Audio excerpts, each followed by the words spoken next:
Bonjour mesdames, mesdemoiselles et messieurs, aujourd'hui nous allons étudier la démonstration en philosophie.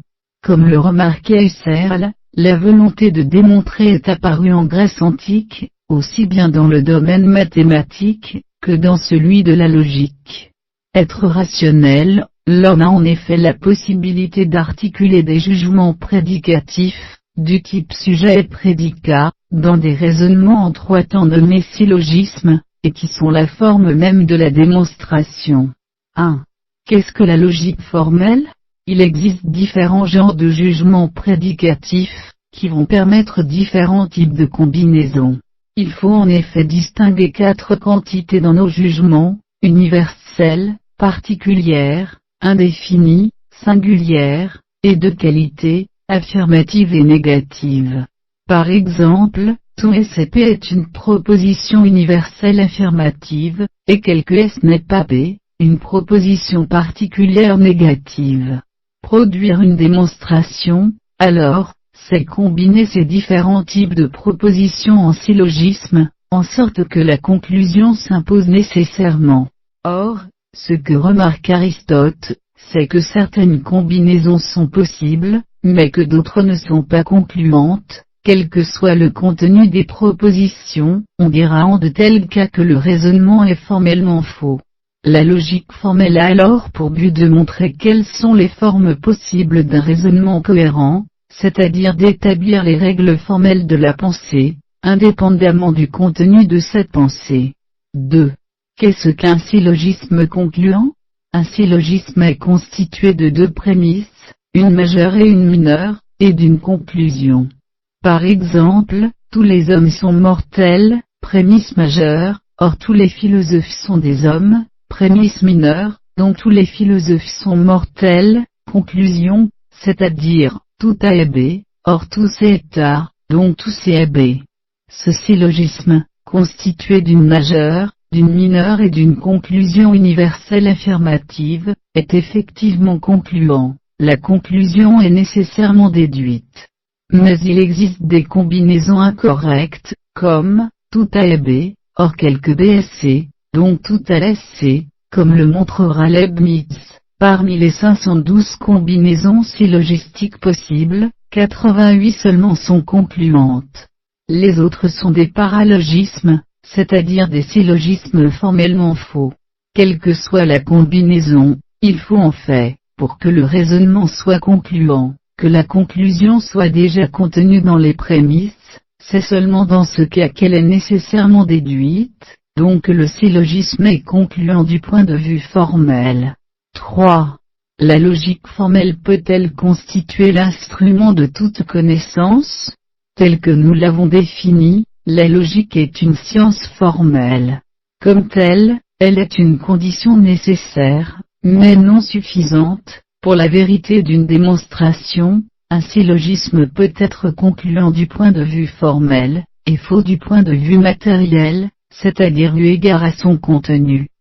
César est un nombre premier, or un nombre premier n'est divisible que par un et par lui-même, donc César n'est divisible que par un et par lui-même est un syllogisme formellement cohérent, mais absurde matériellement, dans son contenu. D'ailleurs, un syllogisme pose ses prémices, comme étant vrai sans pour autant le démontrer. En fait, la logique n'a pas pour but de démontrer la vérité des prémices, mais d'établir toutes les déductions cohérentes qu'on peut en tirer. Si jamais que la majeure est vraie, et si jamais que la mineure est vraie, que puis-je en tirer comme conclusion? Au début de chaque syllogisme, nous sous-entendons donc, s'il est vrai que les prémices sont des hypothèses, et la logique en tant que telle ne peut produire que des raisonnements hypothético-déductifs. La logique n'augmente en rien notre connaissance, elle ne fait qu'expliciter une conclusion qui par définition devait déjà être contenue dans les prémices, en ne tenant en outre aucun compte du contenu même des propositions.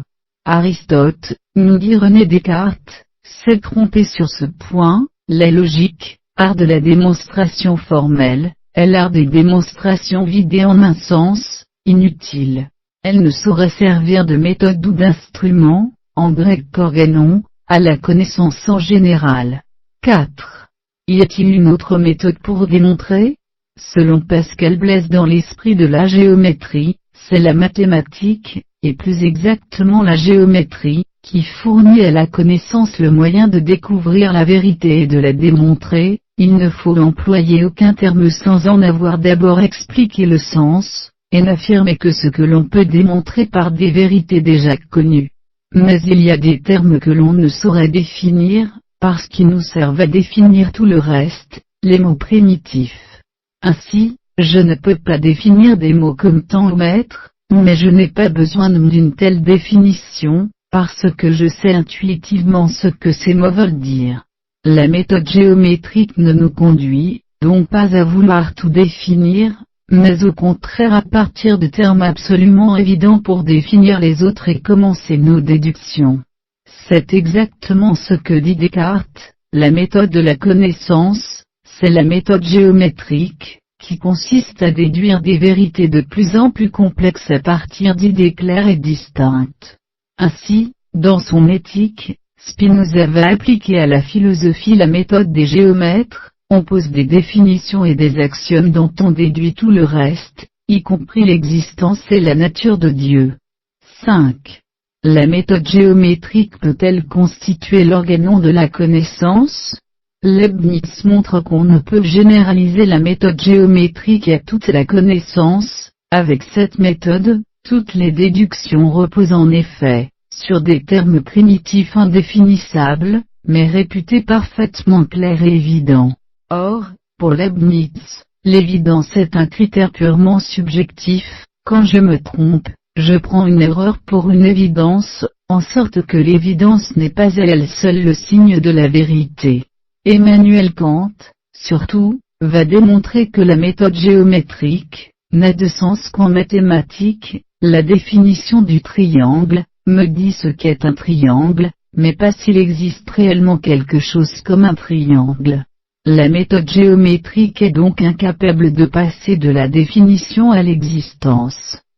Cela n'a aucune importance en mathématiques, peu importe aux mathématiciens, que le triangle existe réellement. Pour lui, la question est simplement de savoir ce que l'on peut démontrer à partir de la définition du triangle et des axiomes de la géométrie. Mais quand la métaphysique entend démontrer l'existence de Dieu selon une méthode mathématique, elle est dans l'illusion, parce que les mathématiques sont justement incapables de démontrer l'existence de leurs objets.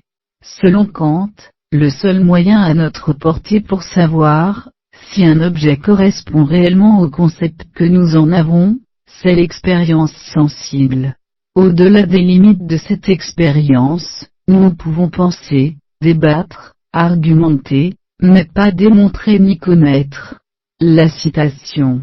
À l'auberge de l'évidence, Monsieur Descartes a oublié de mettre une enseigne. Claude Adrien Helvétius. Je vous en remercie. Bonjour mesdames.